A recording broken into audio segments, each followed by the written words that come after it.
বিজিএমসির অন্তর্গত জাতীয় jute mill, star jute mill এবং প্লাটিনাম জুট মিল, এই তিনটা জুট মিলের বেসরকারি উদ্যোক্তাদের সাথে লিজ চুক্তি স্বাক্ষর সম্পন্ন হয়েছে।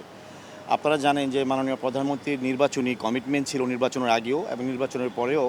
উনি শপথ নেওয়ার পরেই বলেছেন যে বন্ধ মিলগুলো চালু করার ব্যাপারে উদ্যোগ গ্রহণ করবেন। তার ধারাবাহিকতায় আজকে আমরা প্রাণ আরএফএল গ্রুপ এবং হ্যামকো গ্রুপ, এই দুইটি স্বনামধন্য শিল্প প্রতিষ্ঠানের সাথে আমরা তিনটি মিলের বেসরকারি উদ্যোক্তাদের সাথে এই একটা লিজ চুক্তি স্বাক্ষর করেছি। সেই অনুষ্ঠানে মাননীয় প্রধানমন্ত্রী উপস্থিত ছিলেন, মাননীয় মন্ত্রী আমাদের বস্ত্রপাট এবং বাণিজ্য শিল্পমন্ত্রী উপস্থিত ছিলেন, আমাদের সচিব মহোদয় ছিলেন, বিজিএমসি চেয়ারম্যান ছিলেন, প্রাণ আরএফএল গ্রুপের চেয়ারম্যান ছিলেন, হ্যামকো গ্রুপের এমডি ছিলেন।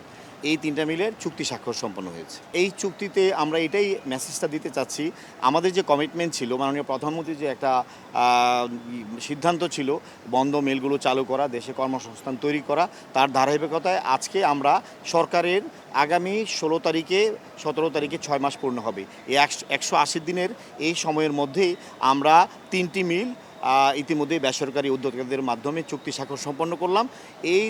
এর মাধ্যমে আমরা প্রায় 1000 কোটি টাকার উপরে বিনিয়োগ হবে। আমাদের প্রায় দুইটা মিল মিলিয়ে, তিনটা মিল মিলিয়ে 11,000-এর উপরে কর্মসংস্থান হবে।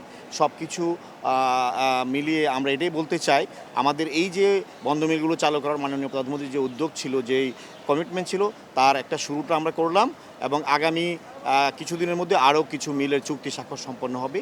তাতে দেশে যেমন শিল্পায়ন হবে, অর্থনীতিতে একটা অবদান রাখতে পারবে, পাশাপাশি বেকার সমস্যার সমাধানের ক্ষেত্রেও এই উদ্যোগ কাজে লাগবে।